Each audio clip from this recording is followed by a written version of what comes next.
Well, good afternoon and welcome to another edition of Atlas Information Live.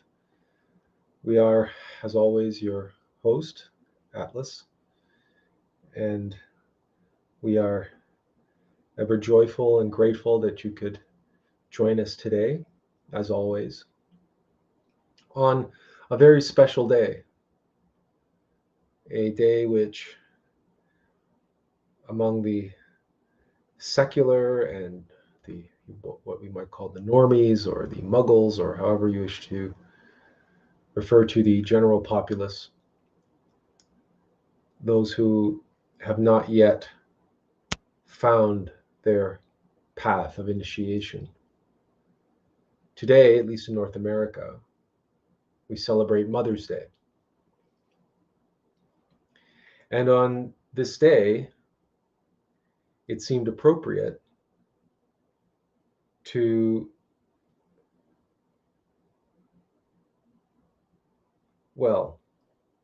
it seemed appropriate to follow the serendipitous arrival of a quotation, which we put in the post for today's live stream. And that quotation was by Manly Palmer Hall, related to preparation and being prepared.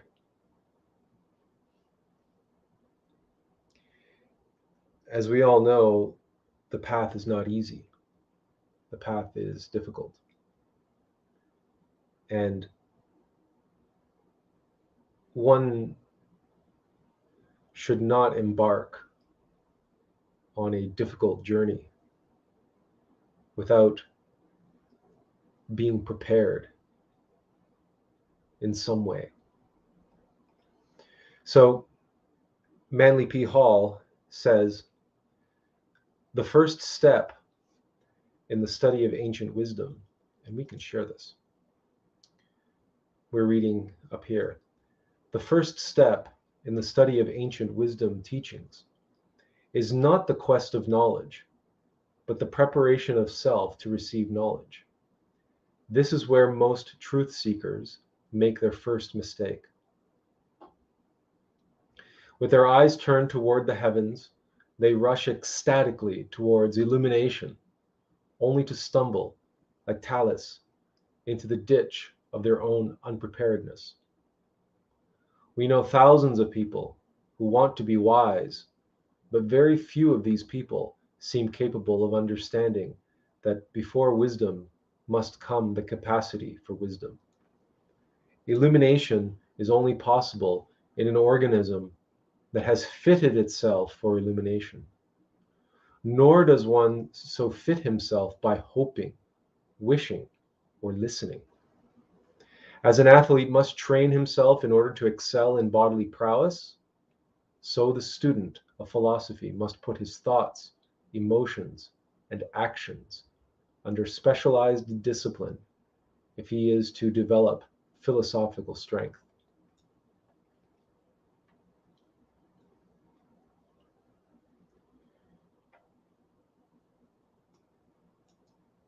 And by way of a quotation, we can say all that is well and good, or that is all well and good. But practically speaking, what exactly is Manly P. Hall talking about here?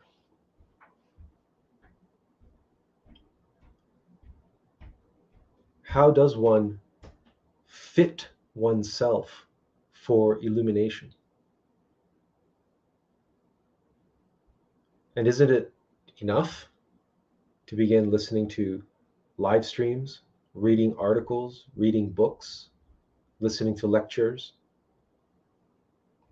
partaking in whole online courses related to the path, related to Gnosis or Buddhism or whatever spiritual tradition we are following and we are seeking to deliver us the wisdom that we seek.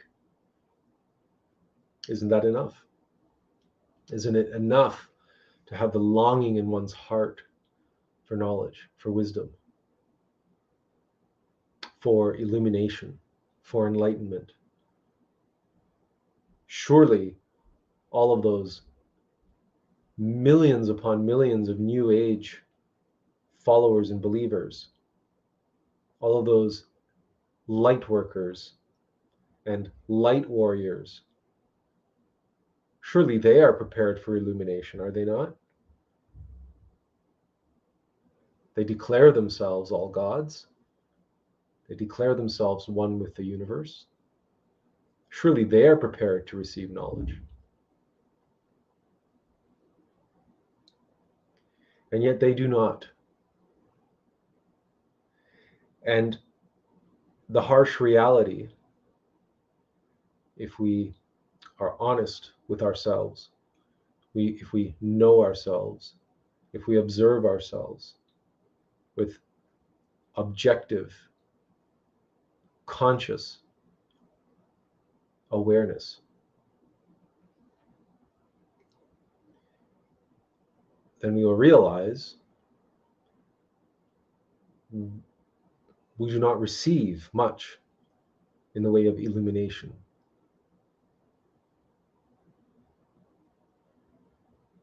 Why is that?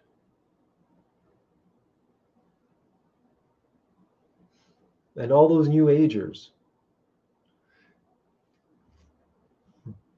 do not receive knowledge, do not receive wisdom. Why is that?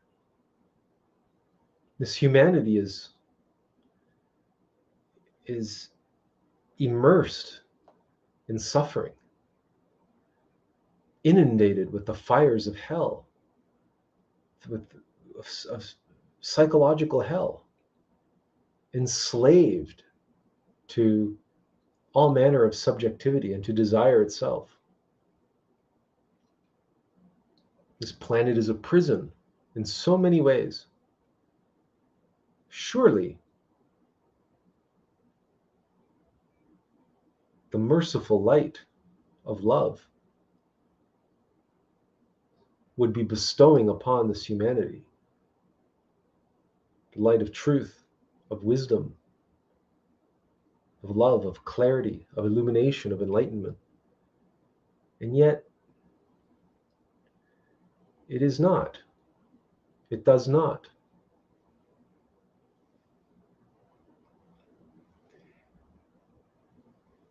And so it is worthwhile asking ourselves,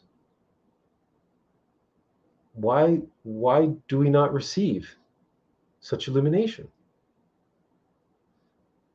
Is it really so that the light of love, of objective truth, of gnosis, is not bestowing that wisdom upon us at all times?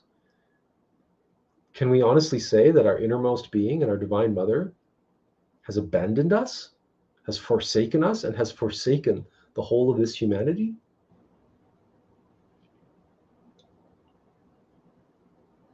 Or could it be, however difficult that is to hear, that the words of Manly P. Hall, which we read at the outset, are true?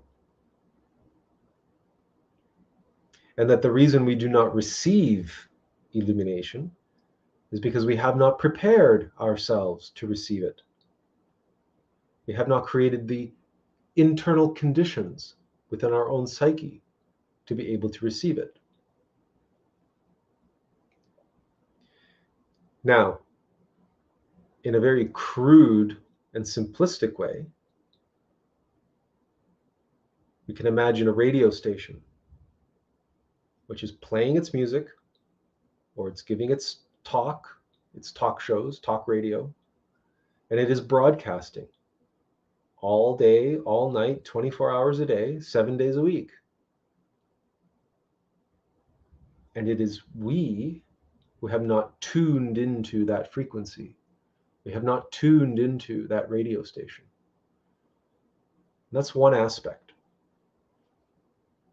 In a very crude, simplistic analogy, we have not attuned ourselves, brought ourselves into alignment, into the frequency to be able to receive that signal, that broadcast.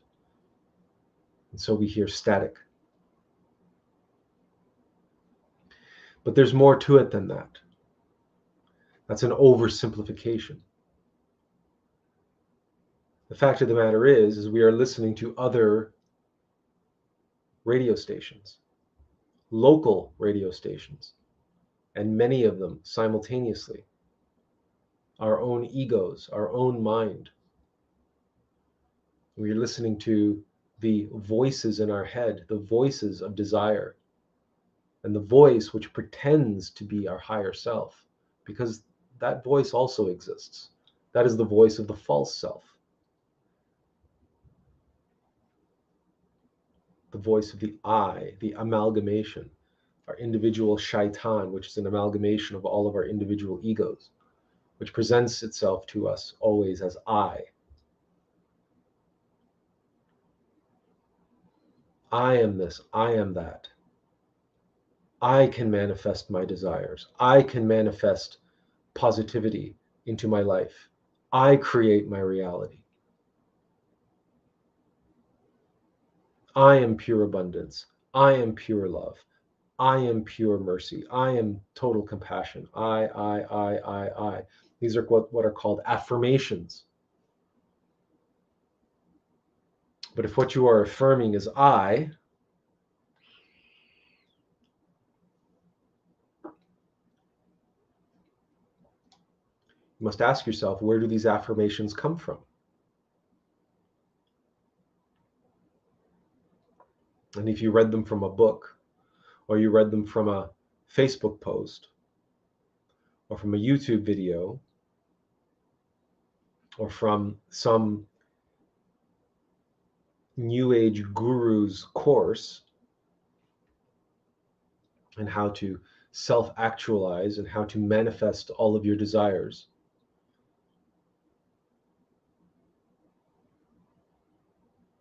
are those affirmations, are those examples of illumination?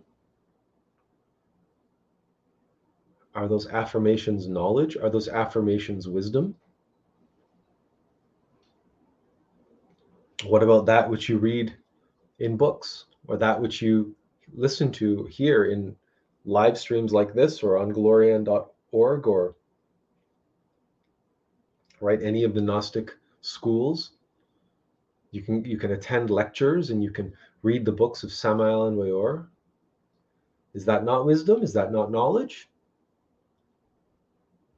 Are you not receiving wisdom and knowledge? Are you not receiving illumination as you listen to those courses and as you read the books?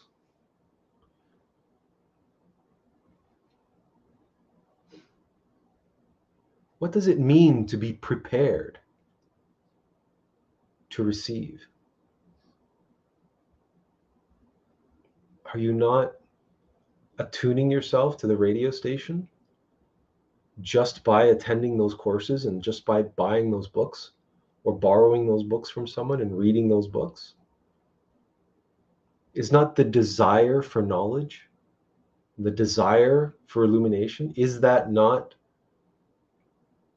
attenuating yourself to the frequency required to receive illumination? Is the desire not enough?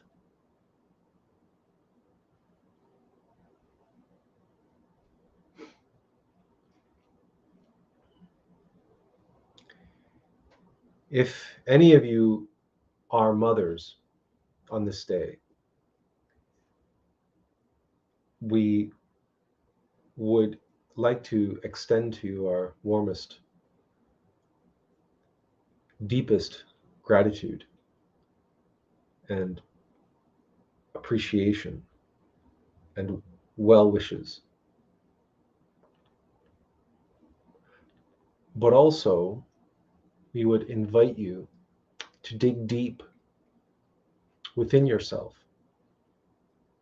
and identify the care which you have for your children and your family.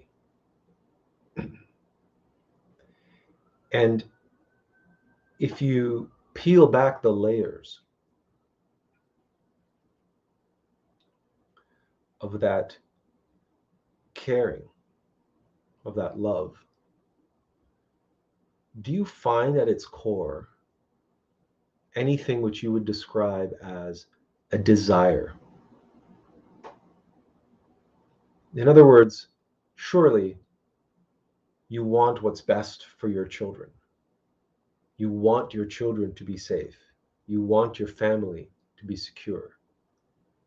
You want, of course, a certain degree of material comfort and security for them, if not outright material affluence, abundance, whatever word you wish to use. Of course, you can probably identify many such desires floating around the periphery. And you will justify and rationalize every single one of those desires on the basis of you being a mother and you loving your children, your family deeply, and be willing to give of yourself and sacrifice yourself for them.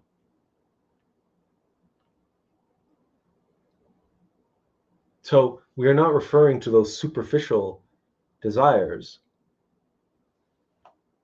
but we are looking to penetrate deep into that love, that motherly love.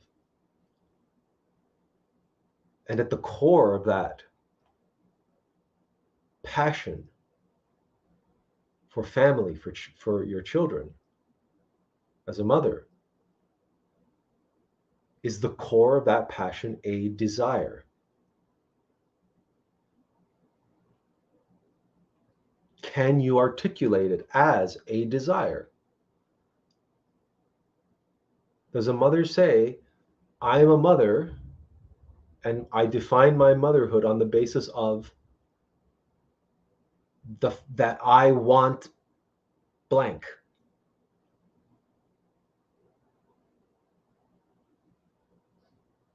Yes, in a flippant way, many people have said, because I want what's best for my children.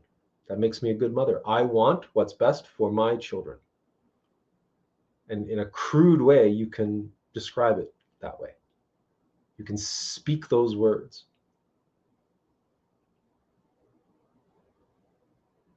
But we are asking you to penetrate into what is behind those words. And is it really a desire? And this is where discernment comes into play as we walk the path, or as we prepare to walk the path. The discernment between what is a desire and what is a longing, a deeply felt longing within.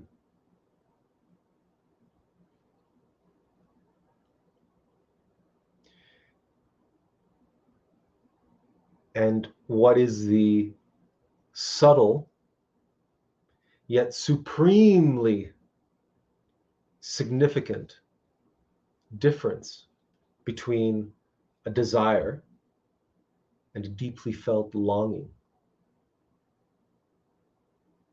And do we know? This is as good a time as any for any of you who wish to jump on the live stream or wish to um, field a comment in the chat.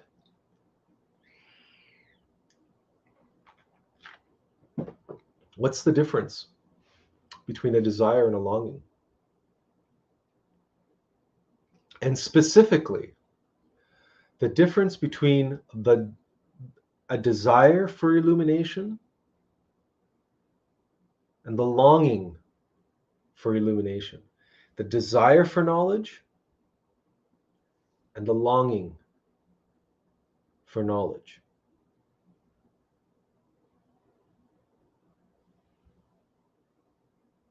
And have we ever even asked ourselves this question? Has anyone ever posed this question to us? And has anyone ever brought up the point that this is an important question to know the answer to? We are all ears if anybody wishes to share, or if anybody wants to jump on the live stream, by all means, please do.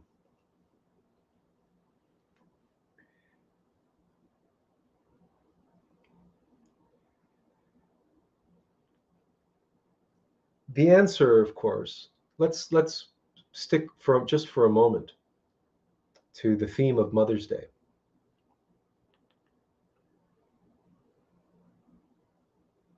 Far too many young women. We were pleasantly interrupted by Leila Santos, who says, desire implies karma. Longing is the natural flow of wisdom that will lead to illumination.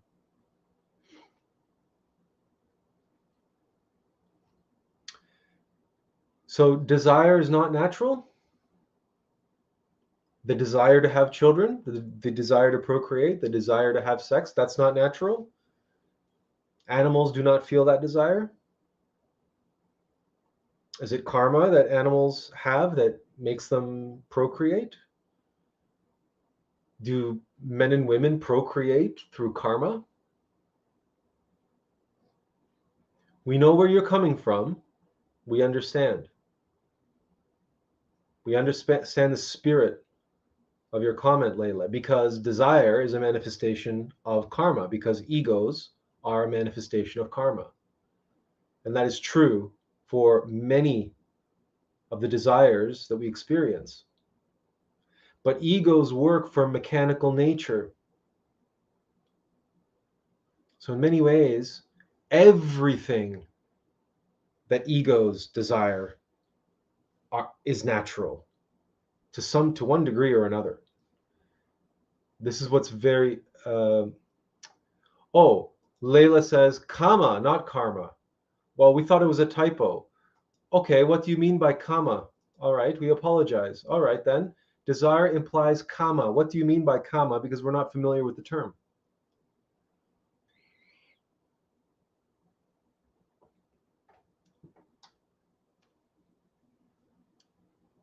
We thought it was a typo, so that's our apologies. We didn't get that. But you have to explain to us what kama is, because at this moment we don't know what you mean. Desire implies kama. In any case, the point of our response is that desire does belong to the natural flow of wisdom, but that flow of wisdom as it applies to mechanical nature. Desire is perfectly natural to intellectual animals, and it's perfectly natural to animals. So on that point, that's the real point that we were making, your use of the word natural. So longing, you say, is also natural. But so if desire is natural and longing is natural, how do you distinguish between the two? So you're saying that desire implies kama. So you'll have to, or we can do a quick Google search to see what you meant by kama.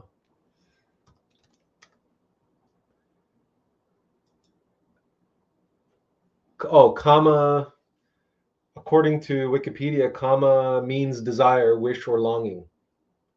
So it doesn't help. That definition doesn't help. Kama often connotes sensual pleasure, sexual desire, and longing, both in religious and secular Hindu and Buddhist literature, as well as in contemporary Indian literature. But the concept more broadly refers to any desire, wish, passion, longing, pleasure of the senses, desire for, longing to.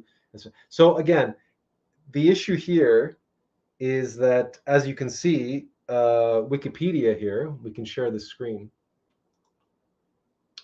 Wikipedia has a definition of kama, which lumps desire and longing into the same definition. Desire, wish, and longing. They make no differentiation between the two. And that's not by accident. That's the ego mind's way of failing, of deliberately blurring the lines which separate a desire from a longing. So we are going to, for the sake of brevity here, and for the sake of moving the topic forward, desire comes from the false self. Desire comes from ego. The desires that you have, that you believe are your desires, are only because you are identified with them and with the egos, the underlying egos that produce them. That's what desire is. A longing is what is given to you by your innermost being. Ego's desire. Your being has longing. The longing to self-realize. The longing to self-actualize. The longing to fulfill one's destiny. That longing can only be realized by overcoming desire. So though longing and desire are related, one comes from the false self, one comes from the true self. That's the difference. So again, in a horrible expression in English, we can say, how does the expression go? My heart's, the deepest desire of my heart of hearts, or something like that. There's an expression in English where my heart's desire, or such thing. It's the Black Lodge always convolutes and mixes language up on purpose to create confusion and to muddy the waters. Because as far as the Black Lodge is concerned, they want people to confuse longing with desire.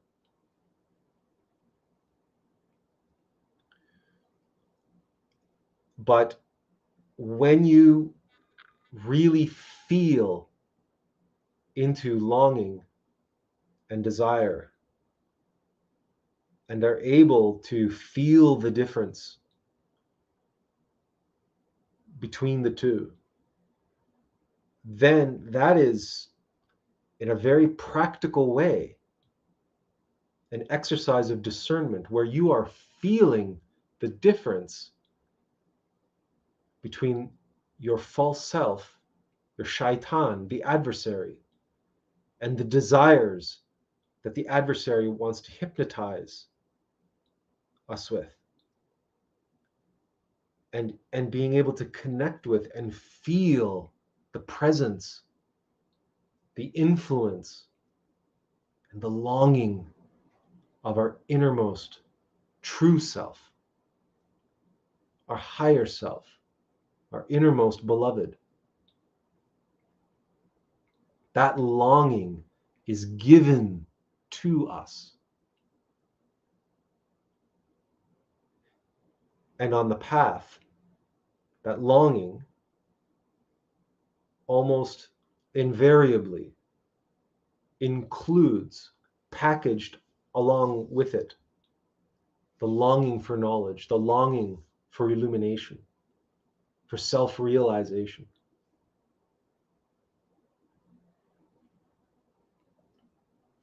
And that's the difference between longing and desire. It's that simple. Desire is of the false self, longing is of the innermost, the true self. Now, longing can be very powerful. Longing is a pull. Desire is a push. Again, very practically speaking now, this is an exercise in discernment, an exercise in self-observation and self-knowledge. Observe the difference between the push of desire versus the pull of a longing. The longing for knowledge, the longing to self-actualize, the longing to fulfill one's destiny, versus the push towards sugar or cheesecake or fancy cars or money or fame or fortune. It's a push. It's a drive. Often you'll hear success coaches and life coaches talk about what drives you, what motivates you. They're talking about what pushes you.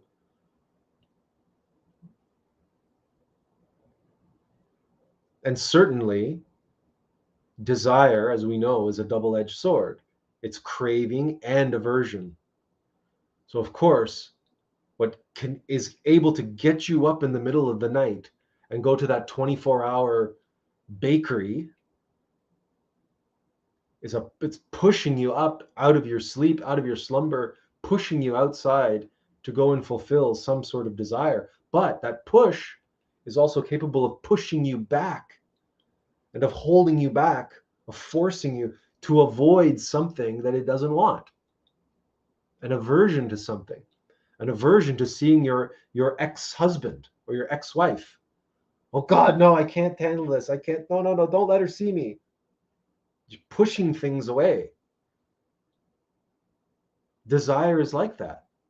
It's pushing things away, or it's pushing us towards, it's pushing us into something. Longing is more of a pull. It's more of a beckoning.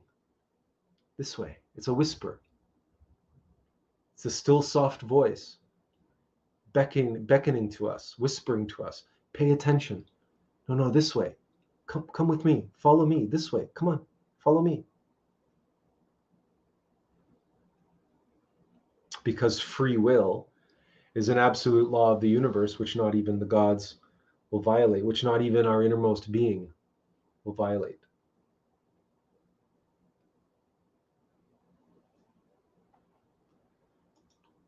So Layla says longing is a natural flow, gentle. Yes, it's natural, but natural in the sense of divine nature. In other words, it's natural to our divine mother, because she is the one who, well, she is the one who is able to manipulate circumstances that such that we are encouraged to move into the flow. Because our divine mother is the one who's orchestrating that flow for us.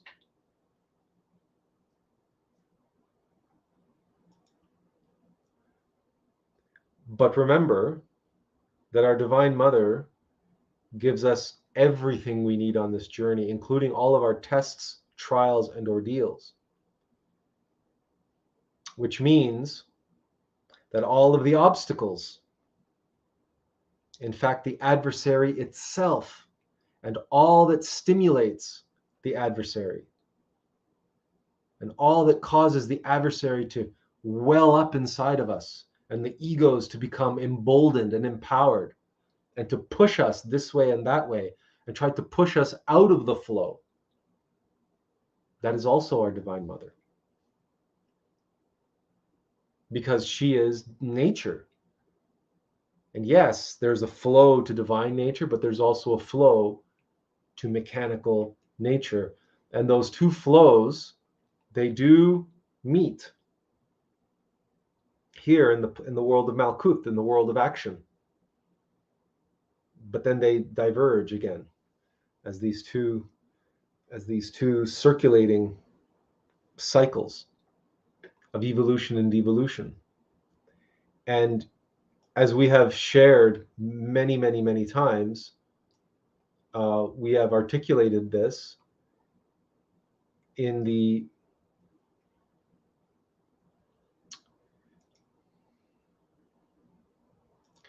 visualization,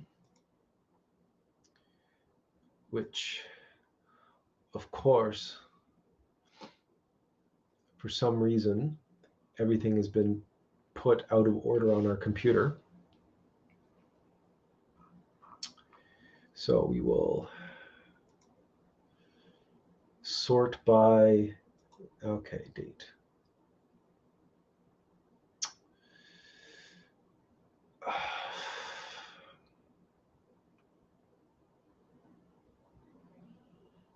Oh, there it is.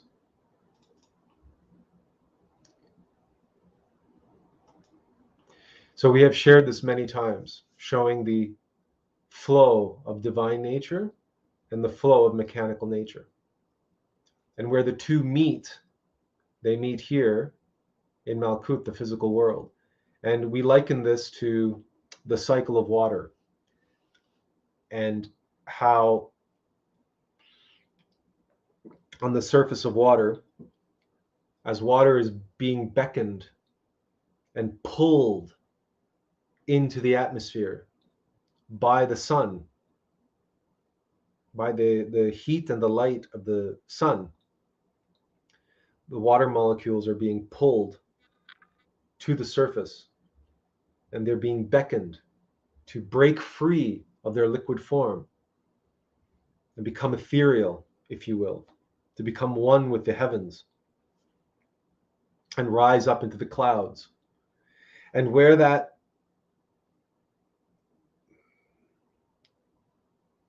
limit of their physicality, of their liquid state, upon that limit, this border known as water tension is created. It is a thin film of water molecules that are so tightly packed, where the forces of liquid water trying to bind them and hold them down to that liquid physical state, and the light is trying to liberate them, free them from that physical state.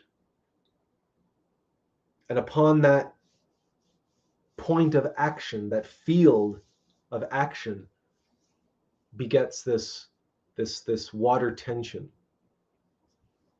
That's the nature of Malkuth. That's the nature of the world of action. That's the nature of the world that we live in. This is the tension, the stress,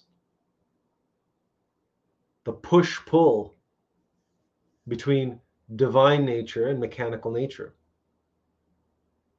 And the encouragement of our Divine Mother, the whispering and the coaxing and the pull, the longing to break free from physical reality, and the push of desire and of ego and of mechanical nature that causes the tension and stress, because that's a weight, that's a burden that pushes down on us. And we feel it like a weight, we feel it like a burden.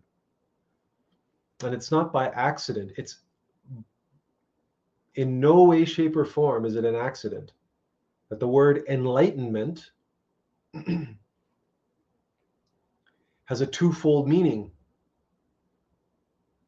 It means to enlighten, it means to illuminate with light, but it literally also means to lighten one's load, to release the burdens, to liberate oneself from all of that downward pressure and that downward force, all of that weight that we are carrying on our shoulders and on our back that keeps us landlocked to this physical reality. And those are our desires. Those are our egos.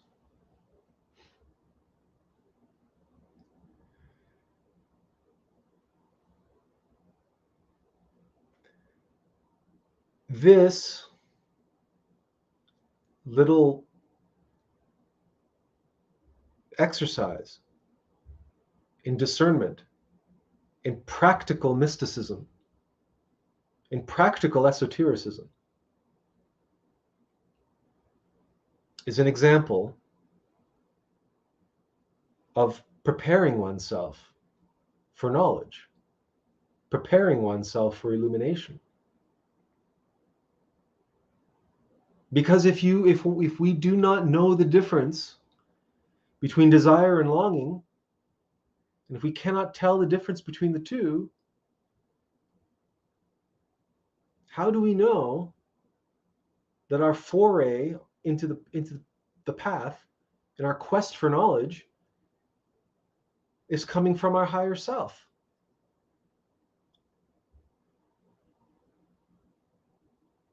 Perhaps we are just curious. Perhaps we are power hungry. Perhaps we have tremendous mystic pride and we desire the knowledge to be able to show off to others how knowledgeable we are, how spiritual we are, because we can quote this author or that author, or we can rhyme off, all of the Upanishads off by heart, or, we've read all of Manly Palmer Hall's books, or all of Gurdjieff's books, or all of Master Samael's books, and we can quote him verbatim whenever somebody asks us a question.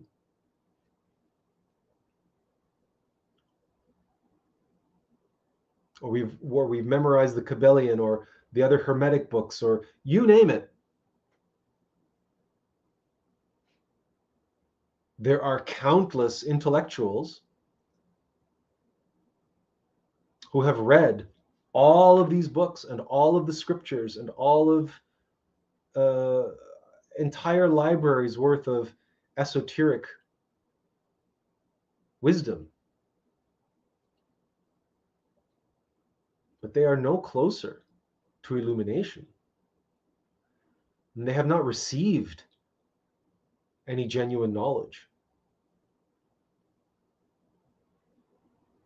because their pursuit is entirely egoic.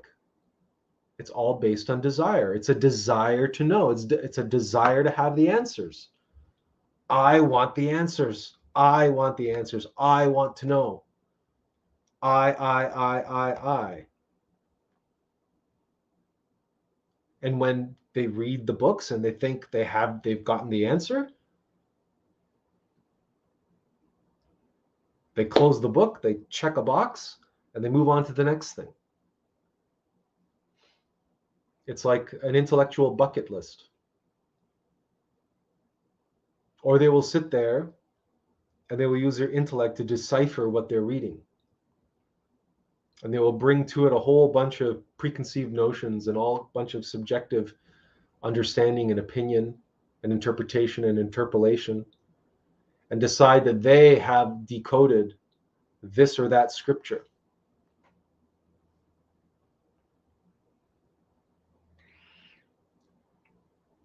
One who suffers from that is, well, there are many who suffer from that, but one public figure who suffers from that is Jordan Peterson. Because for all of his intellect and for all of his training and for all of his study, the true nature and essence of the Logos eludes him. it eludes him, and it breaks his heart. It practically tears him up from the inside. And every time someone comes up to him to thank him for his books and his lectures and how his work has, quote, saved their life, he breaks down in tears and he wants to start to cry because, of course, he knows deep down that he's not deserving of these accolades and he's not deserving of that praise. But he doesn't know who is, he doesn't know what is, and he doesn't know really truly how he fits into the schema of all of that process. And so he feels ashamed. He feels a kind of self-loathing in that moment where I'm not worthy to, who the hell am I to be being thanked for saving somebody's life? But he cannot discern and he cannot tell you why he did what he did and why he does what he does. He can tell you from on a surface level that, yeah, because I want and because I believe, but he cannot articulate the deep longing that he feels. Even though intellectually he can connect the dots of his various different intuitions and create an intellectual narrative on the surface that deals with belief and desire and this and that and the other thing. And he even uses the word logos in an intellectual philosophical sense, but he hasn't experienced it.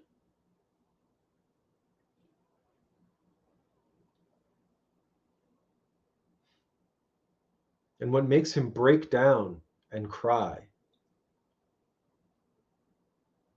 is a hard truth that he's facing in that moment. And there's a terrible juxtaposition and a terrible reality where you have a persona and an ego intellect, which has spent the better part of its life building itself up, facing off against an individuated essence of the logos,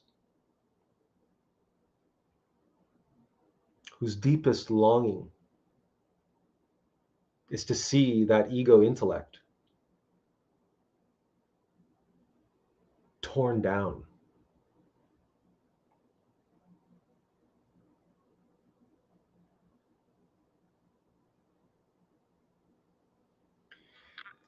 Benjamin says, in order to avoid the pitfall of pride as a motive for attaining knowledge and wisdom, radical humility is also needed as preparation. We must have the humility of a child.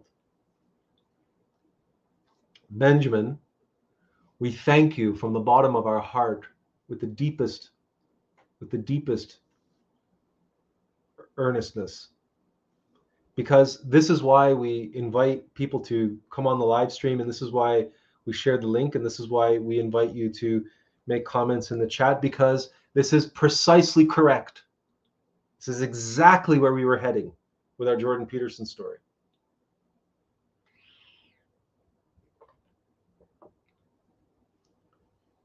Because if you go searching for knowledge from a place of pride, from a place of I want to know, I'm going to find out, I'm going to be the knowledgeable one, I'm going to be the wise one, I am going to read all the books that I can, and I am going to interpret all the scriptures that I can, and I am going to put my lectures on the internet, and I am going to write books, and I am going to help people get these young people get their life in order, and I am going to be a proxy, the male role model in all these young people's lives that they didn't get from their father, or didn't get from their single mothers, or didn't get from the state and their woke school system. I am going to do all this. I. And then when somebody comes and confronts us with the harsh light of truth, with the fire of the fire and the light of lights of the cosmic Christ, speaking from the depths of their being, from the depths of their soul. These are monads that are coming up to Jordan Peterson to thank him. And in those moments, he feels his individuated essence of the Christ, his individuated essence of the Logos, his higher self, his true self, stand up to receive the accolades which belong to it, which belong to him. It, his monad.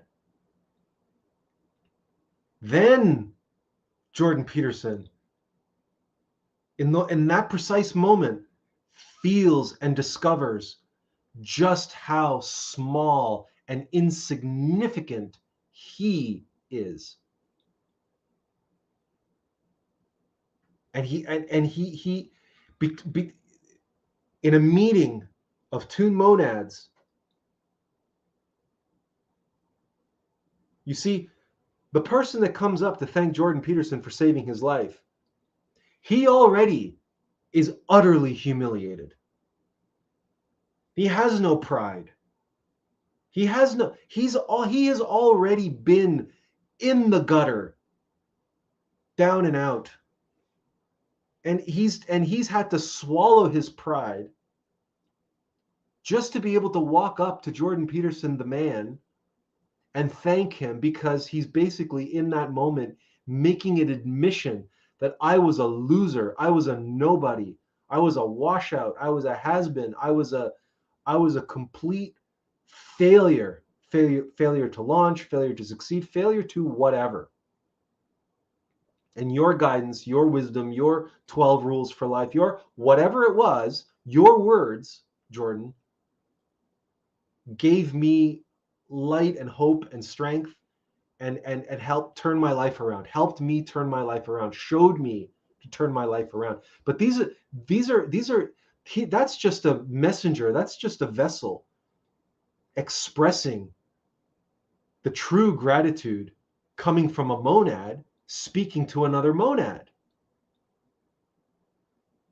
But you see, Jordan Peterson thinks the one that he's doing it. But in those moments, he's faced with the stark reality that he isn't.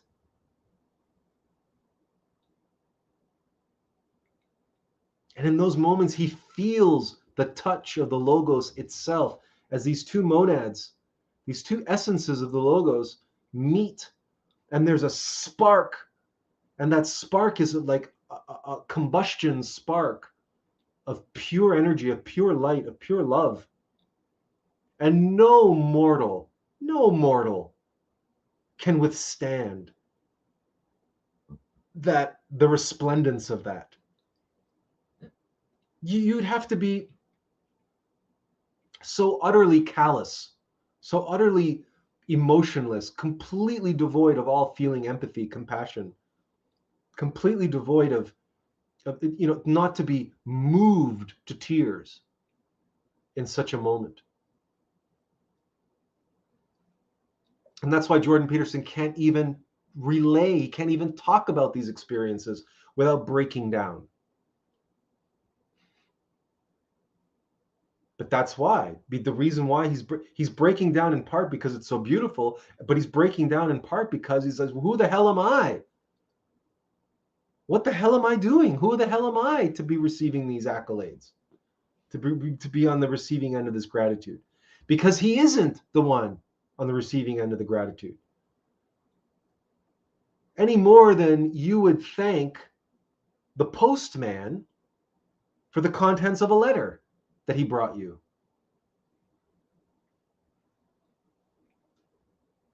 And you might thank the postman.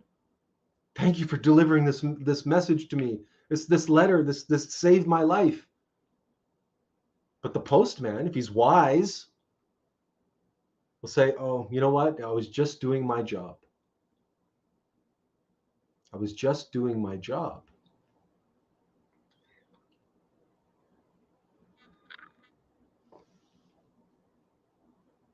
I was just delivering a message. But I was not the originator of that message.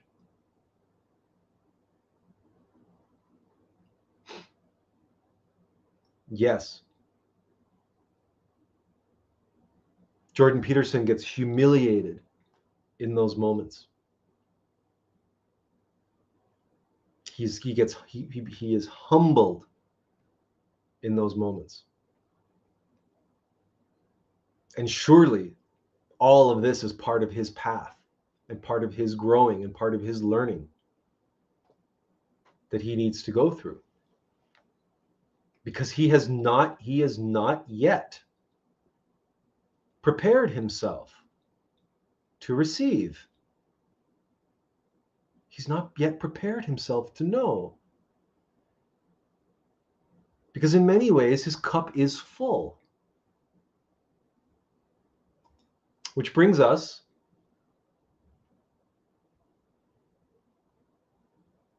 what radical humility allows us to do.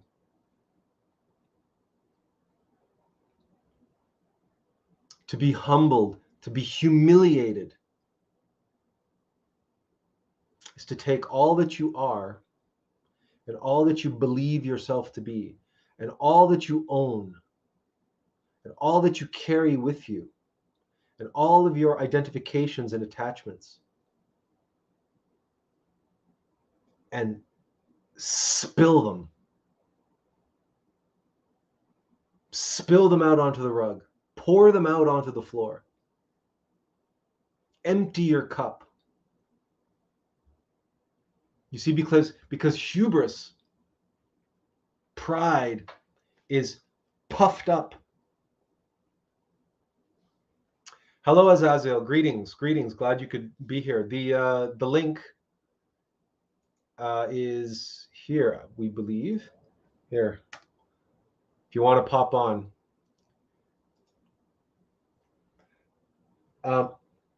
Hubris, pride, is that feeling of being puffed up. Yeah? Even, people say, walk tall, thrust your chest out, suck in that gut, good posture, walk tall.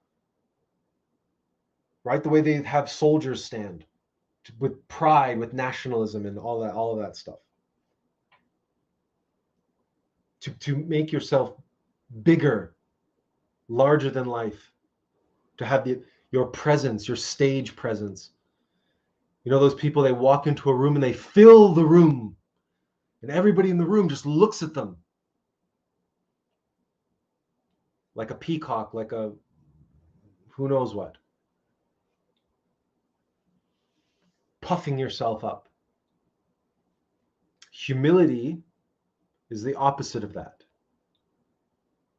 It's willfully, consciously deflating yourself. Now, does that mean you walk around with a bad posture and a rolled back and a curled back? No, that's not what we're talking about. But it also means that you don't walk around like you're God's gift to humanity. You may be, but you realize that that's just your job. That's just you are a servant.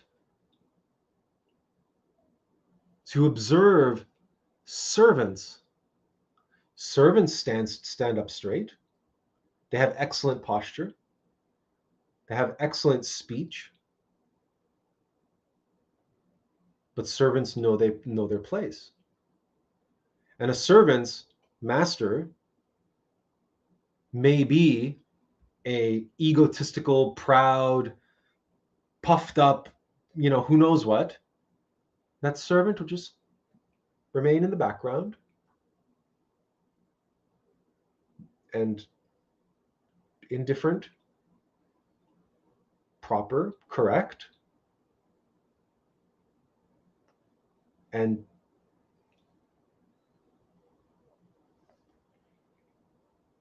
humble, but not a slouch. Humbled, but not defeated. Humiliated, but not trampled on.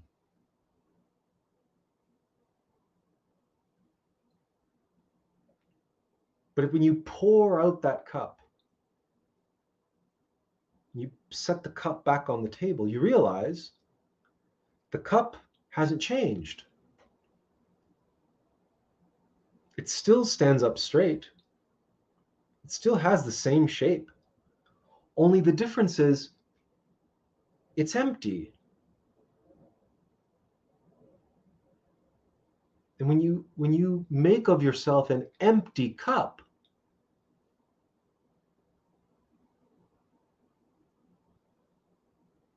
what can an empty cup do which a full cup cannot do?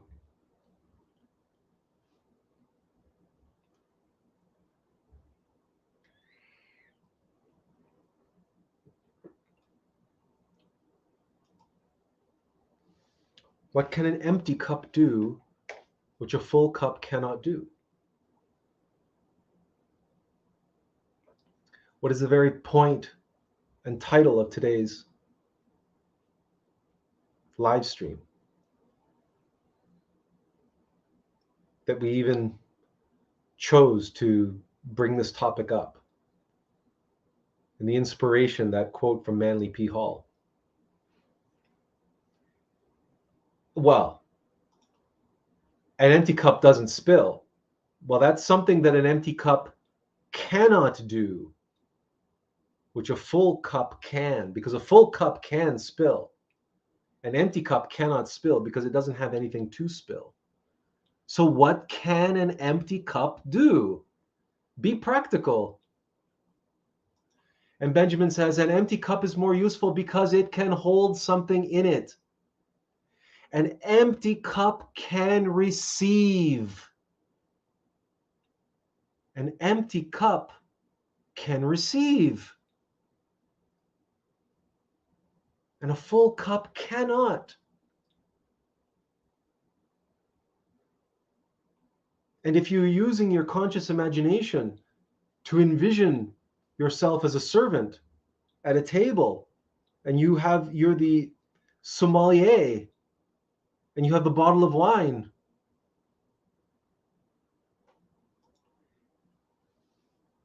as Layla says, empty can do nothing, and that way there's no resistance. Right? It can receive. There's nothing in the cup to resist. There's nothing in the cup to push back. So if you envision yourself using your conscious visualization, and you are a servant at a table, and you have the bottle of wine, and you are walking around the table, and what is your job as a sommelier? Your job is to make sure that everybody's glass is always full. So what are you looking for? You're looking for empty cups. You're looking for empty glasses, empty goblets that you can top up with wine. And when you pass someone's glass and their glass is full, you don't pour in that glass. Simple.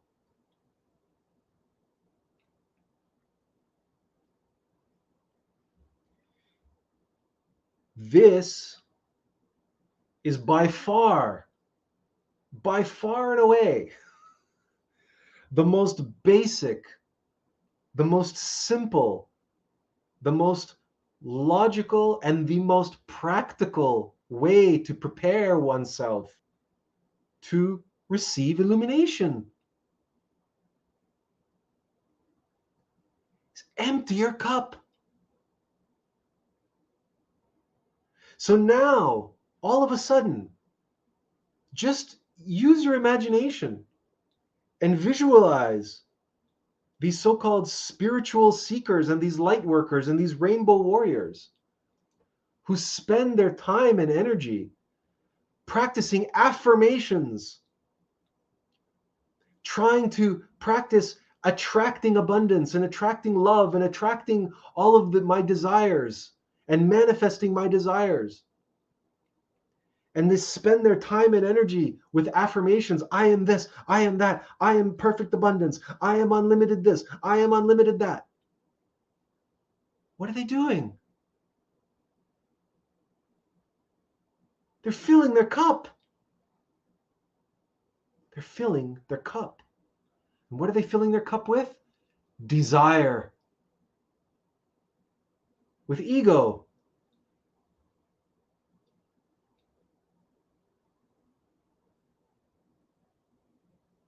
They are like someone standing underneath a soda fountain with their wine glass. And have you ever gone to a soda fountain, the one that you fill yourself? You push in and just... Now, someone, there's the servant with the bottle of wine, looking for an empty cup to fill up with the perfect wine. But this person is at the soda fountain and has their wine glass under the soda fountain.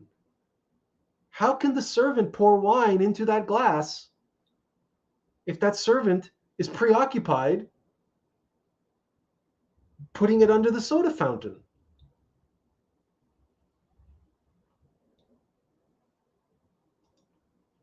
They seem to be worrying about a lot of things by wishing so much, by desiring, and by well, worry is another... fear. Worry is fear, and they fear is also a dual-sided... Well, fear has many, many, many faces, which we've talked about some of them. But the big face, monstrosity of fear in our life is often this desire to control. And that's what this desire for affirmations and manifesting desires and creating your own reality and blah, blah, blah. It's all black magic, and it's all control based. That's all fear based. The desire to control outcomes is fear. Why? And we're going to use a word that Layla has said many times, and that is the flow. Because your divine mother has planned for you already everything that you need to flow into your life at the right place at the right time. And it is your fear which resists that. And it's your fear that is afraid of that flow, of those outcomes and temporary outcomes, those milestones along the river of your life. So it wants to control and reshape the river and reshape the flow. And it wants to make a tsunami of things and money and lovers and God only knows what, abundance, right? Flowing into that flow. So it wants to have control over that flow. This is a failure to have faith. Fear is the opposite and antithesis of faith. Because faith denotes trust. And faith, as we know as Gnostics, denotes knowledge. But true knowledge, gnosis, self-evident experiential knowledge, the knowledge, the deep down knowing and wisdom, which is capable of creating the foundation of true faith, of trust, of trusting your innermost divine mother as a baby trusts her biological mother. A baby gives complete surrender to her biological mother because a baby recognizes that they are completely helpless without their mother. When we know ourselves, when we observe ourselves, and when we pay attention to the miracles and the serendipities that our divine mother has orchestrated for us. In other words, when we embrace and align with, when we tune into the flow of our life, and we empty our cup, and we allow that flow to flow into our cup. It's a very interesting way to adjust your conscious imagination, where the flow, because relativity, if you imagine yourself in a canoe going down the river, going with the flow of the river, that's one thing. But if you imagine like a camera on your on your helmet, on the kayak, and you observe from that reference point, now you see that it is not you who is going down the river, it is the river that is flowing past you.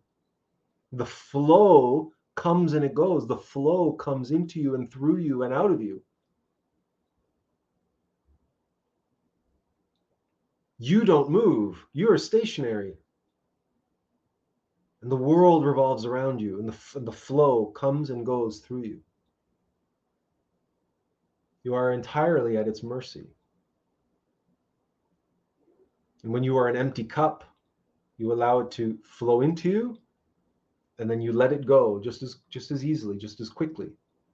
Because you want to make room, want to make space for what is continuing to flow, continually coming, continually flowing through and through your life, moment to moment to moment to moment. So test, trial, ordeal. Yes, it was a test. Did I fail? Did I pass? Who knows? It's gone. It's over. Go to the next thing. No resistance to the flow, Layla says. It's the flow. But fear gets in the way. Fear will create the resistance, and the desire to control will create the resistance. Because the fear and the desire to control leads these people to manifest and want to fill their life. So when they're going down when they're trying in the flow of their life, they want this to come along and that to come along and pick it up and put it into their boat. But this is very much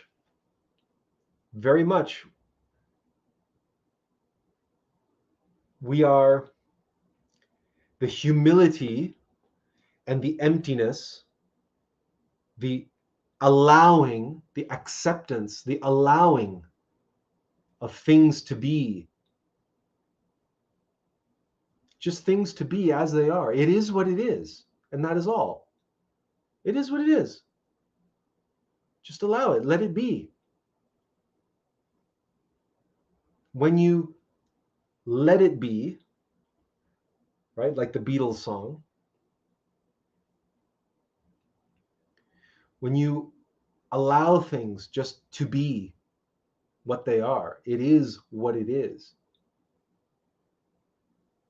You attune yourself to that place of allowing, that empty cupness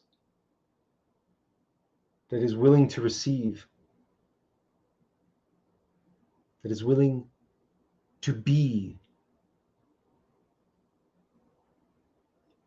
When you allow things, when you respond to things, good or bad, it is what it is.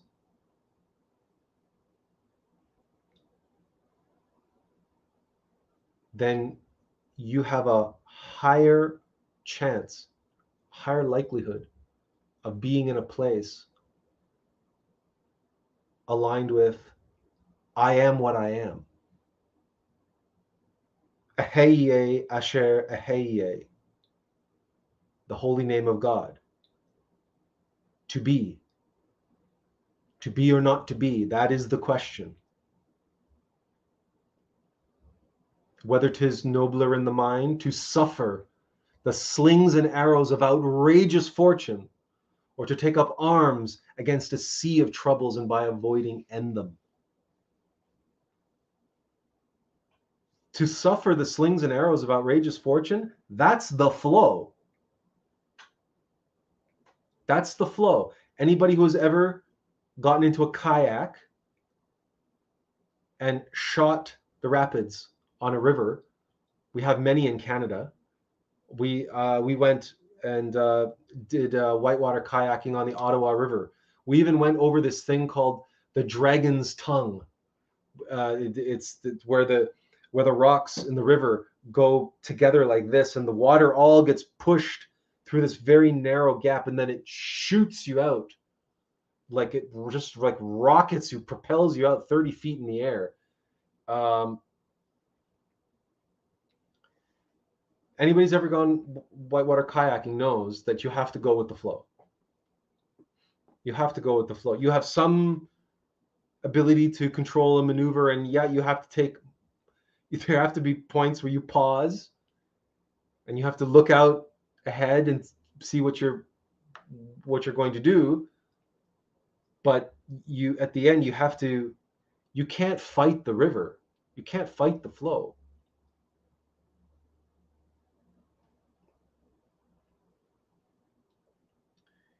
And it's scary. It was scary the first time we ever went whitewater kayaking, and we did one of the most difficult rivers in all of Canada. It was scary. We won't lie to you. We were scared. We were looking at, this is the first time ever we were in a kayak, a whitewater kayak. And we were surrounded by people who had been kayaking for 10, 20, 30 years. And they were like, oh yeah, this is your first time? It's a bit strange for you to be on this river your first time. But we went with it. We went with the flow.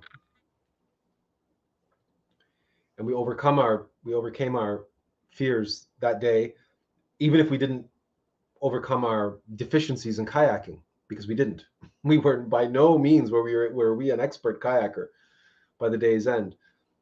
We survived by the grace of our Divine Mother alone, which is probably more accurate. But the point of the story is things happen, and it is only our resistance, and it is only our judgments and our subjective interpretations and our processing of circumstances through ego, which makes them scary, or which makes them bad or frustrating, or whatever the case may be. And that's by design. That's by design, to pull these egos up to the surface. And it's all right to feel that resistance, to feel the sources and causes of that resistance inside of us. It is good to see those causes of that resistance, the causes of that which would fill our cup. And whenever we feel our cup is being filled by ego, and we look at it, we comprehend it, we acknowledge it, we allow it. We don't have to beat ourselves up over it. We don't resist it. We don't suppress it. If our cup is filled with ego, we take it, we put it in our mouth, we swish it around, we get its flavor. We get a good long taste of it. We get its flavor. Just what is this thing that's filling my cup? And then we spit it out. We spew it out. That's transformation. That's transformation of impressions. That's self-observation. We're observing ourselves. We're watching our cup being filled with some garbage, some sugar water, some soda pop, some whiskey, or some God only knows what it is, some poison. But we don't really know what it is. You can't know what it is just by looking at it. You can smell it. You can do all kinds of stuff to it, but you don't really know. So you take it and you get a taste of it. You swish it around your mouth, and then you spit it out.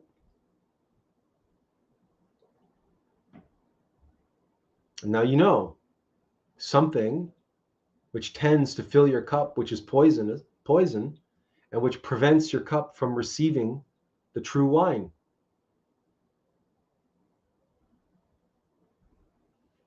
You cannot do this function. You cannot perform this with fear and with anxiety. and with a greed for knowledge, with an insatiable curiosity, which you are desperate to satiate. So you will fill your cup with volumes and volumes and volumes and volumes and volumes of esoteric books. But then you wonder why you do not receive.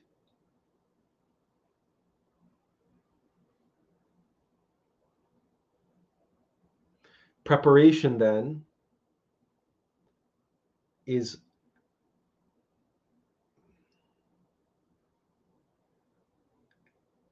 emptying and observing, watching, and watching for the various sources that want to fill our cup and resist the flow. And the discernment between the two, the discernment between desire and longing, and the shift from pride, I am the one, to humility. I am nothing. I'm just a vessel. I'm just a servant.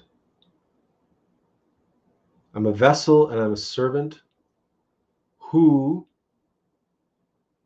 if I show loyalty and integrity and preparedness,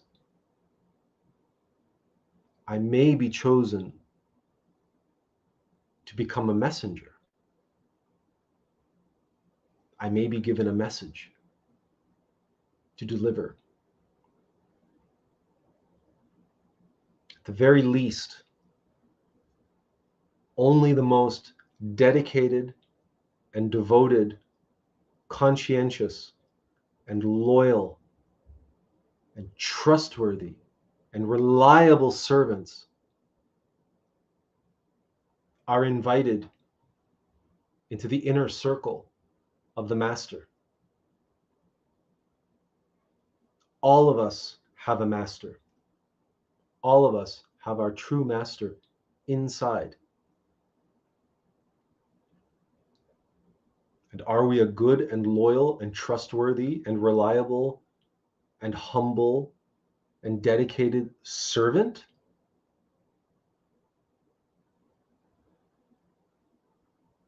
Because if we are not, how do we expect to be invited into the inner circle? How are we to expect to receive from our innermost master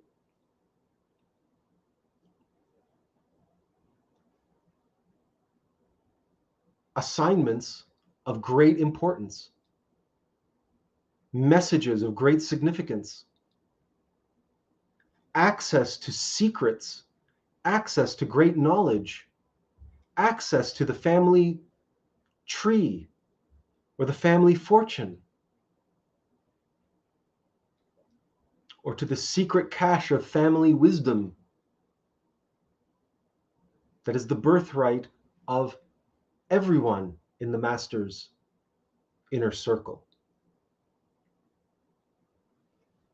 We will remain an outsider because we will be unreliable and untrustworthy. And the reason why we're unreliable and untrustworthy is because our cup is full, because we think too highly of ourselves, and because we think we deserve it. And we think that it's our birthright. It's my birthright. I want to know. I, the servant, want to get my grubby hands on all the secrets.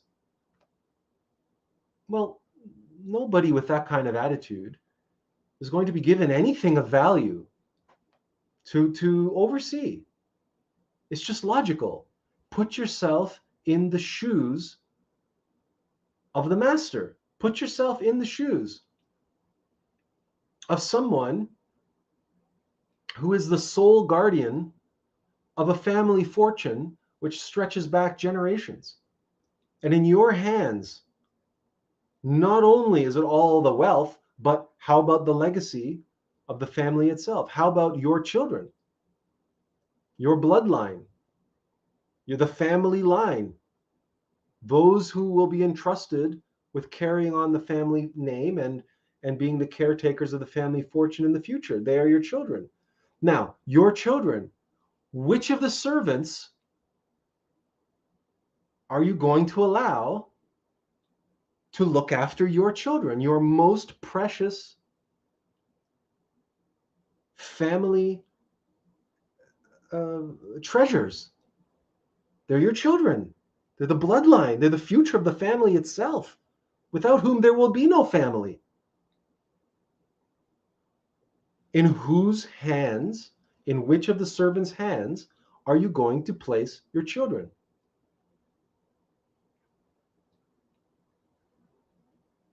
Now comprehend that your innermost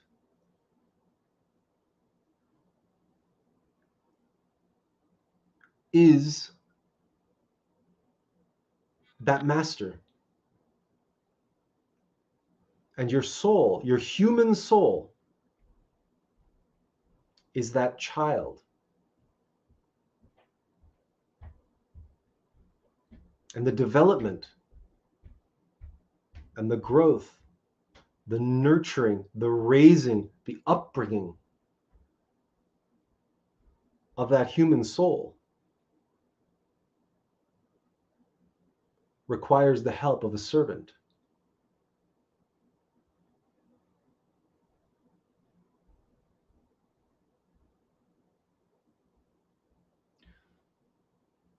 Are you prepared to take on that responsibility? Are you prepared to raise that child? Are you prepared to nurture and protect and defend and nourish and educate that child, the child of your master, which is your human soul? And if you are not receiving the knowledge, the illumination, the wisdom, the family secrets, access to the inner family circle,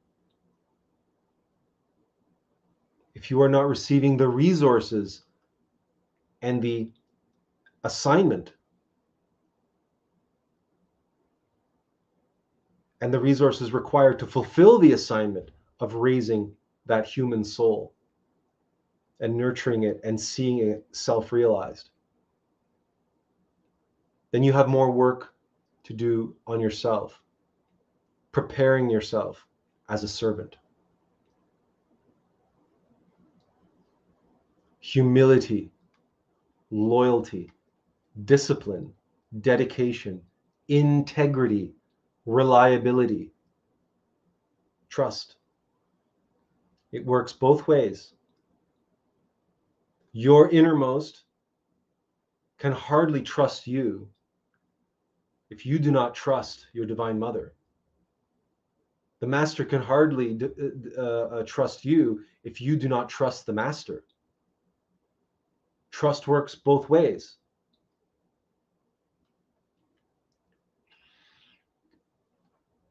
Benjamin says, "What you told us reminds me of the parable of the prodigal son, the one who gets his hands on his father's wealth. The other one is a good and faithful servant who in the end possessed all of his father's wealth. Now that parable has different meaning to me. Thank you." Well, thank you, Benjamin, for bringing up that parable, because that's exactly what that parable is about. The two sons. One squanders the family fortune, and the other one is a good and faithful servant who ends up possessing all of his father's wealth. You can also look at Cain and Abel. You can also look at when we were talking about the Northman. You can look at Hamlet. You can look at any story anywhere where there is a kingdom and a king is dethroned by his brother, or a king has two sons and the two sons are fighting for the kingdom. When you have two brothers and there's a kingdom involved, it's always the same story. We're always talking about the innermost being and the kingdom of God, and how the ego, the false self, shaitan, the adversary, is overthrowing the true king, and he squanders the kingdom in the process. Just look at the Lion King, where Scar makes a pact with the hyenas, right? The legion of hyenas, the many egos, which at the same time are represented by three: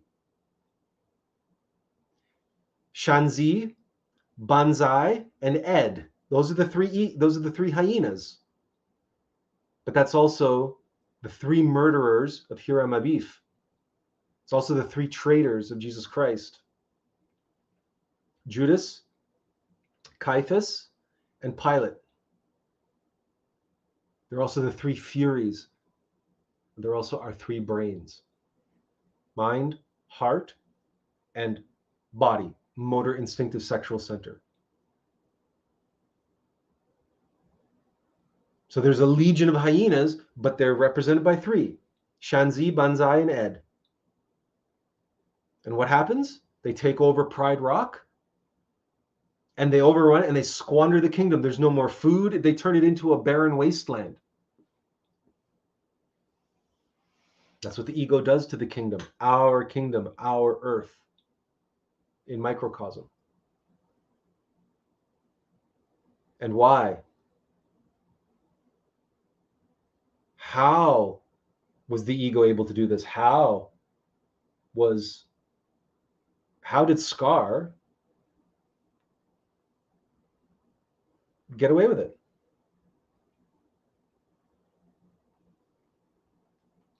Well, murdering Mufasa is one step,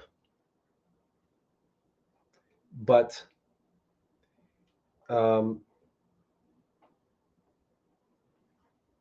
it's Mufasa's son, who's, for some bizarre reason, his name is eluding me right now.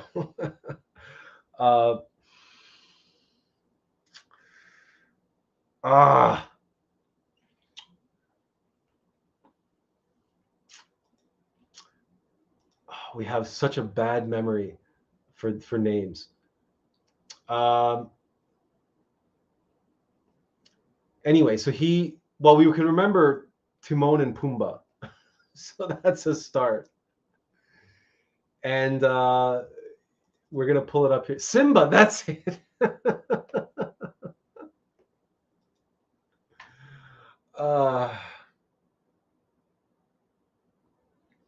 So Simba goes off out of fear, right? Scar tells him, come back here. Or Scar tells the hyenas to kill Simba. Scar tells Simba to run away, Simba, and never come back. And then he tells the hyenas to go kill him, which they fail to do.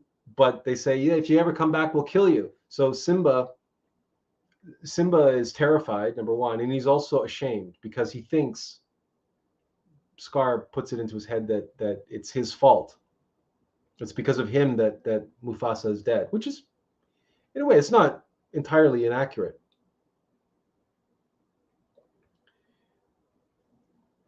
But Simba, and we know Simba is in dereliction of his duty because Nala goes out looking for him. And Nala finds him. Well, or Nala is out looking for food anyway, and she happens to run into Simba.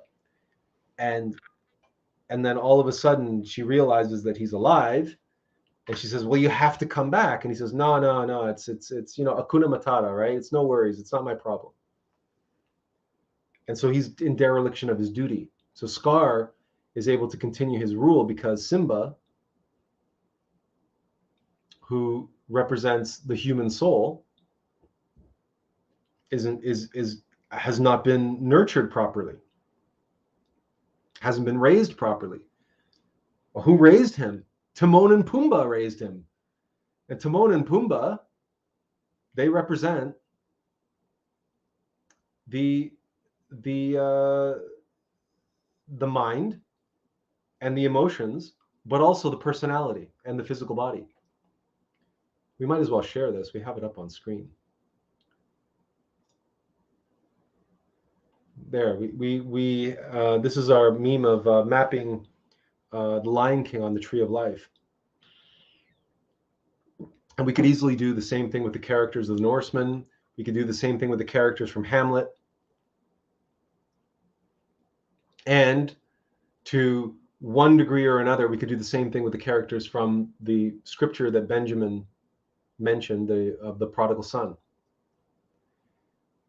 Because in so many stories and fables and legends and myths, you can take the characters and map them onto the Tree of Life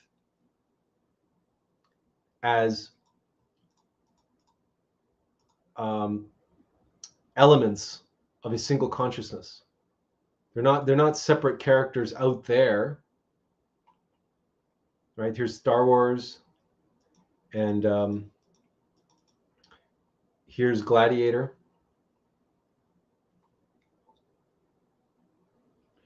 And each time you will find that the hero is always the human soul.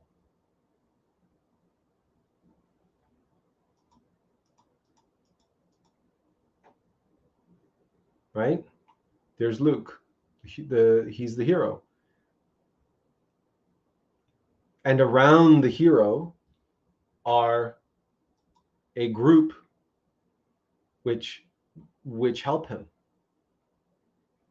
in restoring the kingdom, or restoring peace and order to the galaxy, in the case of Luke Skywalker, or restoring Pride Rock in the case of Simba.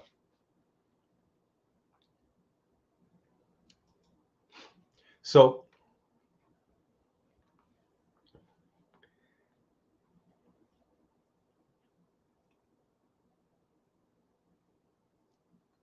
when we look to, for example, the Lion King, and we realize something happens to Simba, he receives a sign, or he receives some kind of encouragement. The encouragement that Simba receives, of course, is that meeting with Mufasa in the clouds. In fact, it's Rafiki who represents Gnosis, Da'at. That's Rafiki, the baboon. He's the shaman who comes and finds Simba, and he coaxes, right? Remember, we said the longing is a pull. Your destiny is a pull. It's calling to you. It's coaxing you. It's beckoning you. And Rafiki beckons Simba through the darkness into the pool of water. And he says, look into the pool. And Simba looks and he says, that's just my reflection. He says, no, look harder. And he looks into the pool and he sees Mufasa's face appear. And then, of course, the great dramatic moment when the clouds form and Mufasa appears in the night sky. And he says those fateful words to Simba, you have forgotten me. And Simba protests and says, no, I haven't, I've never forgotten you. Says, and Mufasa, the spirit of Mufasa says, you have forgotten yourself, and so you have forgotten me. You must remember who you are. You are my son, and you are the rightful ruler of Pride Rock. You remember who you are.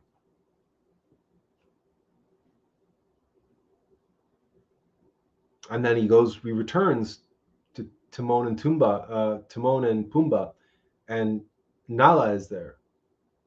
And they are his mind, his heart, his body, and his divine mother. Nala represents the Kundalini, the sexual force. She's the feminine force in his life. They are all that he has to work with in that moment. And they all have a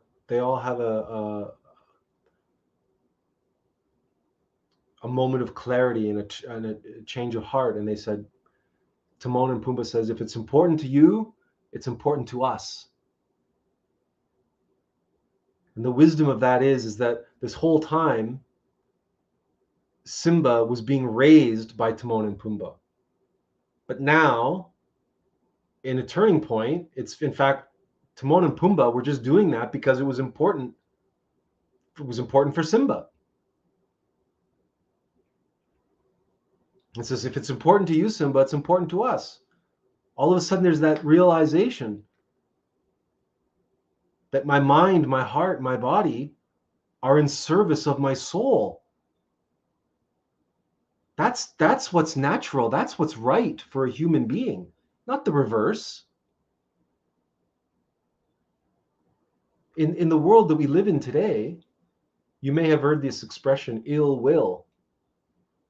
And that ill will is simply willpower, which is the causal body, which is the sixth dimension, which is the human soul.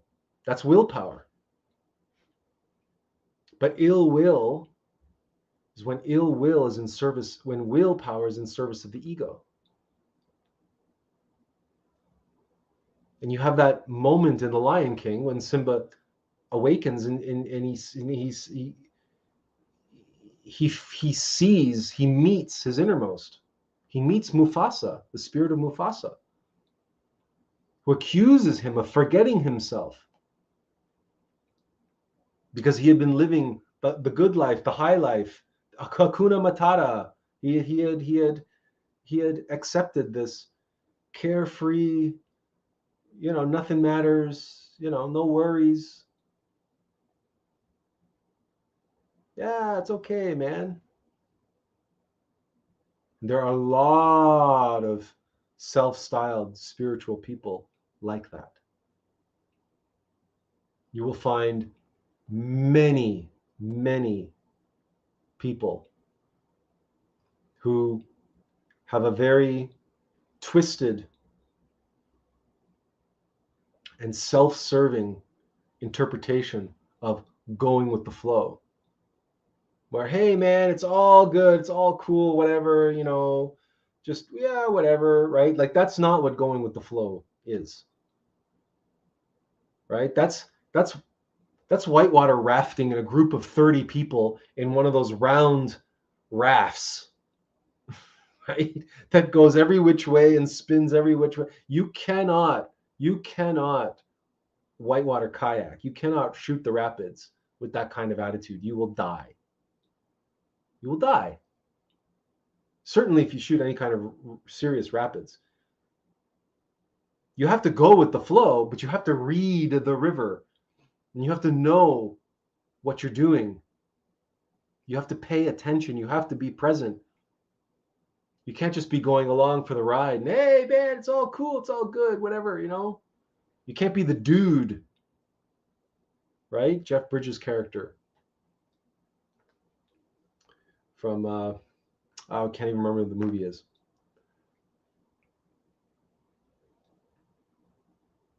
And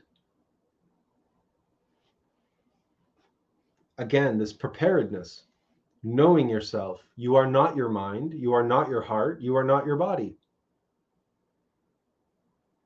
You are the human soul in its infancy. And so your heart, your mind, and your body are servants of that soul. Does your heart, your mind, and your body work for you right now? Or do you work for your heart, your mind, and your body? It's a tough question. It's a question only you can answer for yourself. But it's a question. It's one of the several questions that we've posed today. which you have to answer. Because all of this comes into this question of preparedness.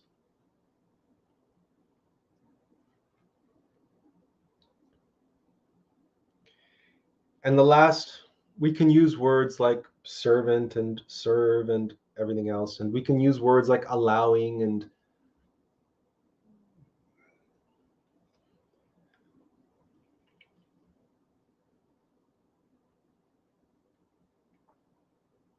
if those words work for you, then by all means, use them. But in our experience, the most powerful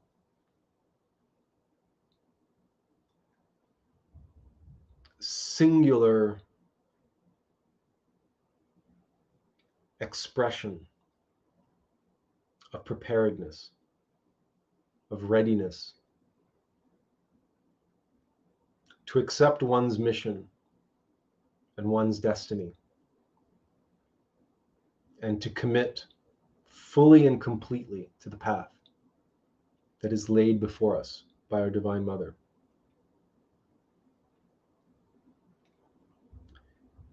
The word that we prefer is surrender.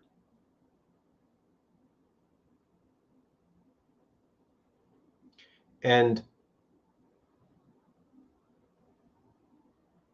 the reason why we choose that particular word is because that allows us to be motivated and pulled in extraordinary ways, in extraordinary directions.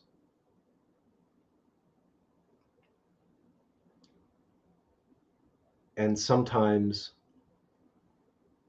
in ways which could very easily be interpreted by many others as going against the flow.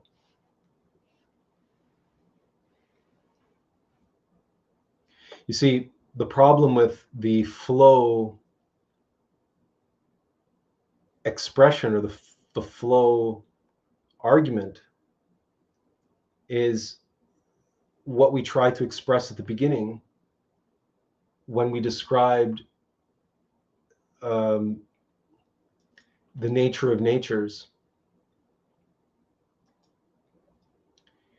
and how there are different and opposing flows in our life. And that it can be very easy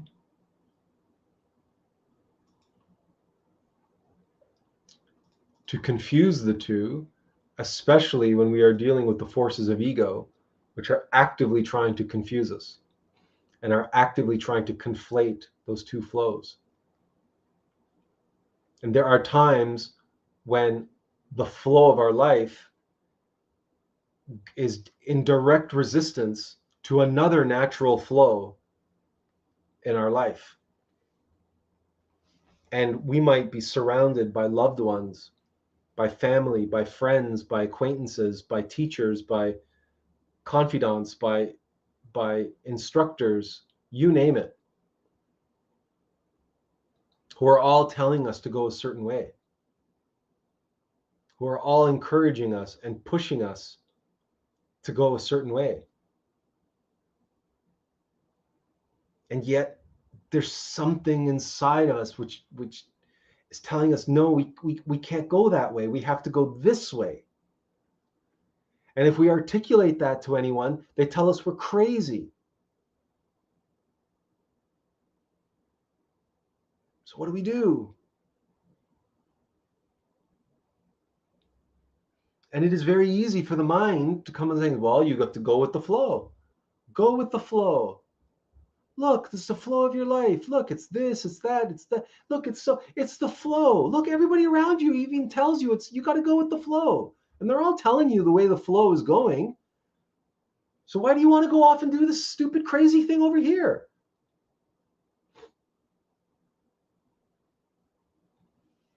Why would you go against the flow?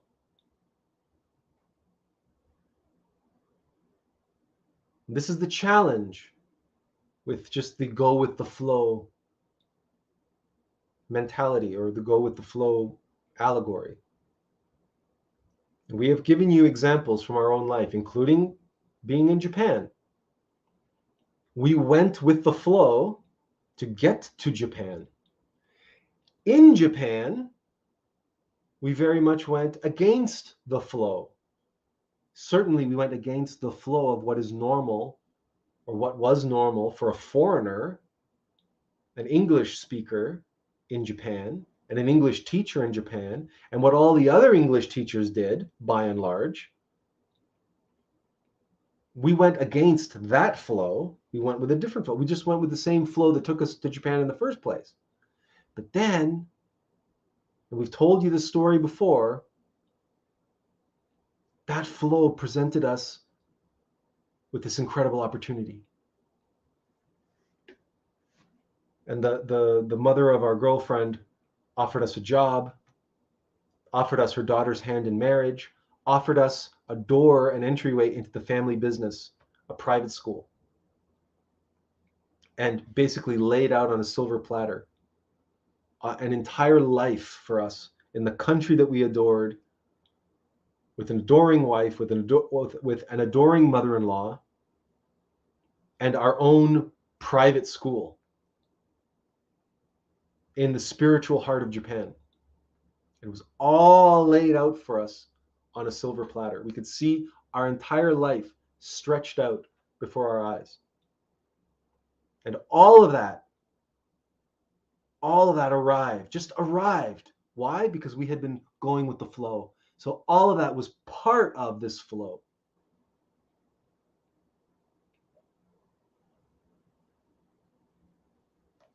And we turned it down. And we said no. Respectfully, as respectfully as we could, without our girlfriend's mother losing face and losing her honor, cognizant of the cultural significance of what was taking place and what was being offered to us.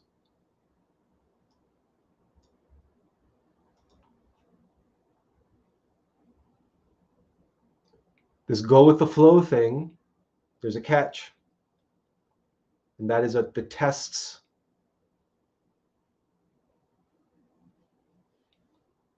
The temptations. Jesus too, when he went out to the desert, was tempted by the devil 3 times. Moses and the Israelites were tempted in the devil by the serpents biting at their heels.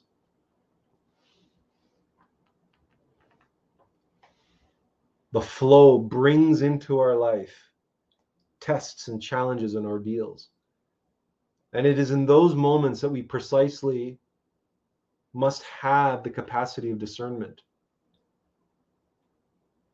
and recognize what is taking place and what is the true flow. And it's not always the path of least resistance. We have to comprehend the Tao, the yin and the yang. We have to comprehend the law of the pendulum, and we have to comprehend the Tao. Things are not quite as simple as just go with the flow all the time. And you know this, intuitively you know this, and from your own experiential knowledge, you know this. That every now and then the flow brings you to a fork in the road, a turning point, a T-junction, a milestone, a test, a trial, or an ordeal. And usually at those crossroads, like the Monty Python movie, Holy Grail. There's the Black Knight waiting at the crossroads to challenge us, or the troll waiting at the bridge, waiting under the bridge. There's always a test. There's always we have to pay the ferryman. We have to pay the toll. We have to pay the price. It takes a toll on us, this going with the flow.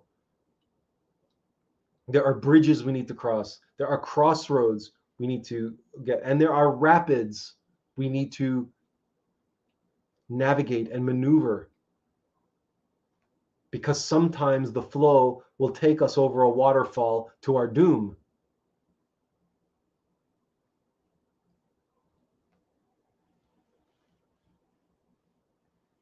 So, yes, it's not quite so simple.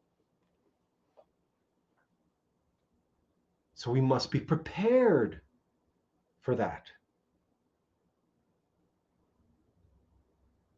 And that preparation from our experience, that preparation comes from having an experience in which we accept once and for all the following statement as absolute objective fact. I am not qualified. I am not qualified. This personality, this mind, these emotions, this body, I am just a 3D spacesuit. I am not qualified.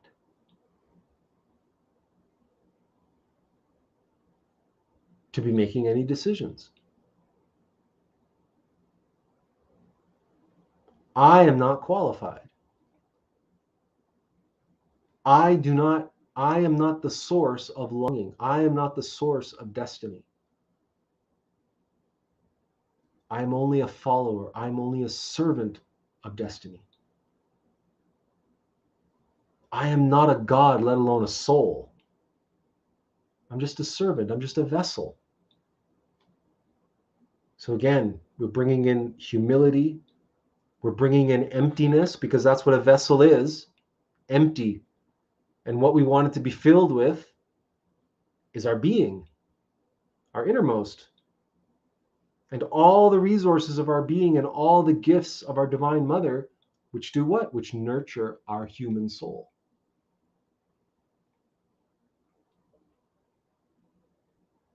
So from our experience and from our perspective, to surrender ourselves, to surrender the I, to surrender the self, is the ultimate act of preparation.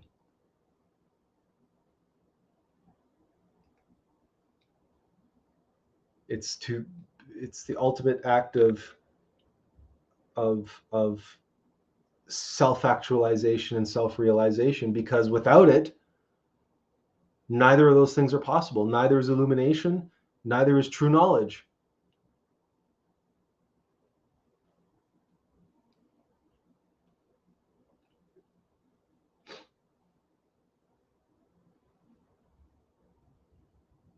And if you read into the word itself, surrender,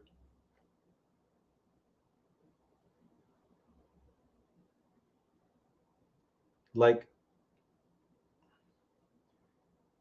if you take the affix sur, like surname means last name or family name. It's either the foundational name. Now, if you look at surface, but if you look at surname and you say it's the family name or it's the last name, then surrender means something else renders first.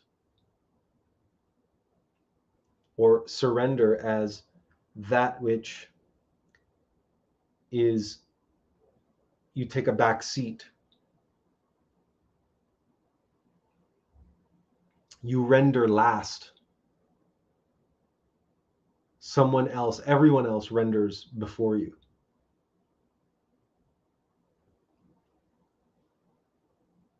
So it's a very humbling, humiliating process. And also, when you surrender, you have to give up everything that you have, everything that you own, everything that you are. You empty your cup.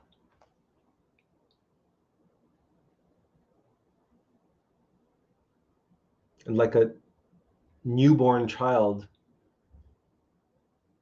in their mother's arms, you give yourself completely to the nurturing and the love and the care of your divine mother. We all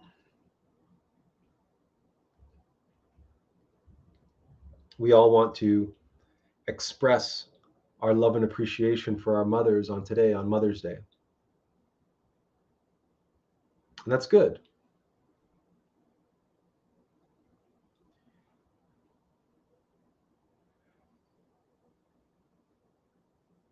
To go with the flow is good. But to surrender to one's path is better. And to surrender to one's divine mother, including all of her discipline, all of her teaching, all of her hard lessons, which come in the way of tests, trials, and ordeals,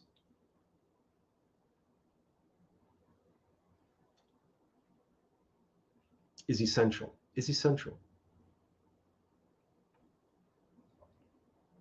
And you see, all of this focuses on that which we need to know. Because what we need to know will come to us.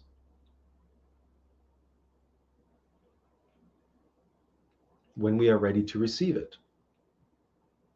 And that doesn't mean that we shouldn't study, and that doesn't mean that we shouldn't seek guidance and knowledge and wisdom from books or courses or lectures, right? It doesn't mean that we just sit in meditation and we receive and receive and receive, and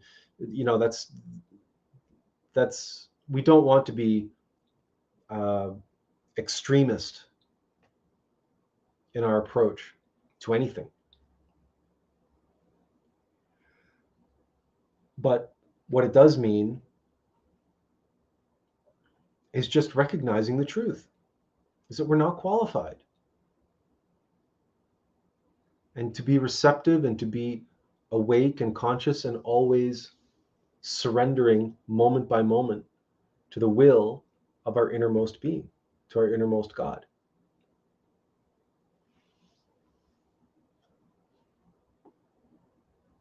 And we are most receptive to the guidance and the self-evident experiential knowledge, that which we seek, that which we need to know in the moment we need to know it. That those intuitions, that guidance, those gut feelings that we need in the precise moment that we need them, right? When we're at a crossroads, when we're in the middle of a test, when we're in the middle of a crisis, and we're being tested, and our faith and our discipline and our loyalty and our integrity and our worthiness to receive is being tested in that moment. We are in the best attitude of reception when we are in a state of surrender.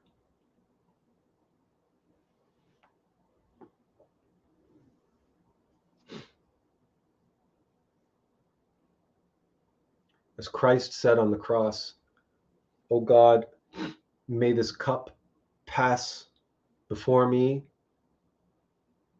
but not my will, but thine be done." No, well, he didn't say that on the cross. He said that in the garden the night before the crucifixion, when he was praying in the garden.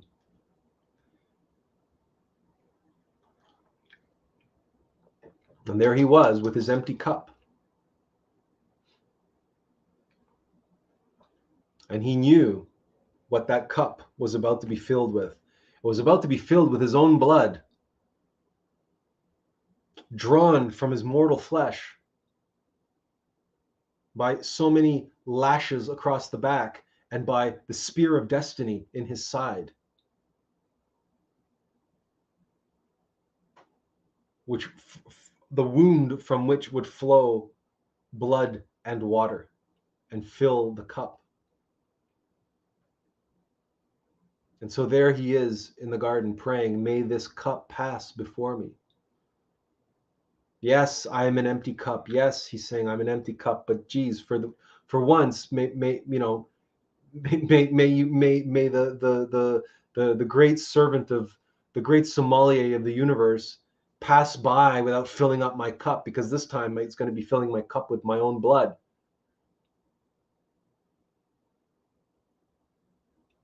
That was what was left of his humanity and his fear and his trepidation, and his anxiety, and what any of us would have felt in that situation, although except that we would have felt it far more, far greater, far worse,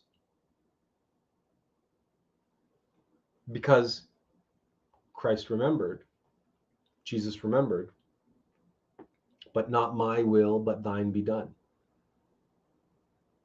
So he says, there I am, an empty cup, and I see it, I know it's going to be filled with my own blood.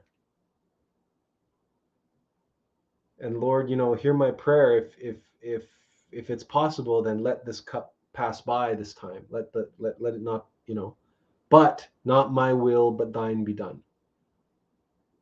No matter what, I surrender. I am your servant.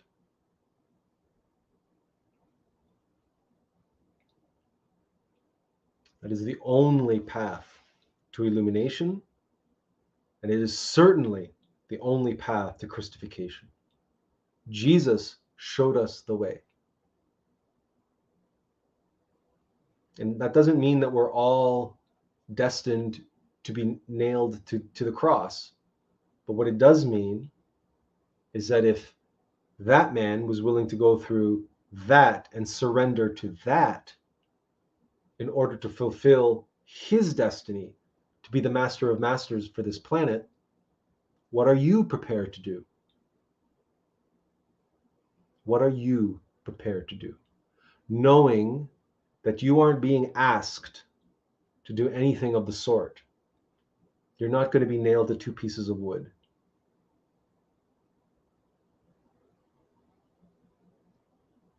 You will be asked to do some far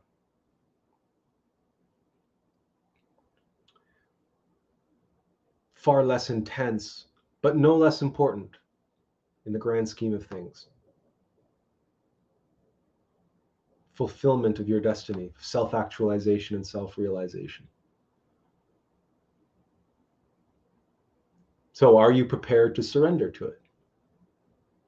And if you are not, then you are not prepared to receive.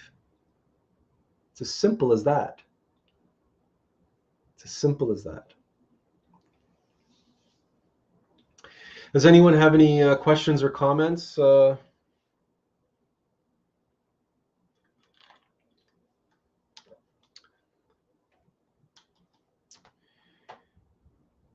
If not, there's, according to StreamYards here, there's only 2 people watching now, so I think most people have tuned out. So thank you for coming by, and we hope to see you again next week. We're working hard on the projects, the videos that we're working on, so perhaps if all goes well this week, then we'll be in a position to premiere some stuff or show some stuff next weekend, but we'll see how that goes. For all of you, thanks for those of you who are still with us, thanks for popping by, and we hope to see you again next week. inferential peace.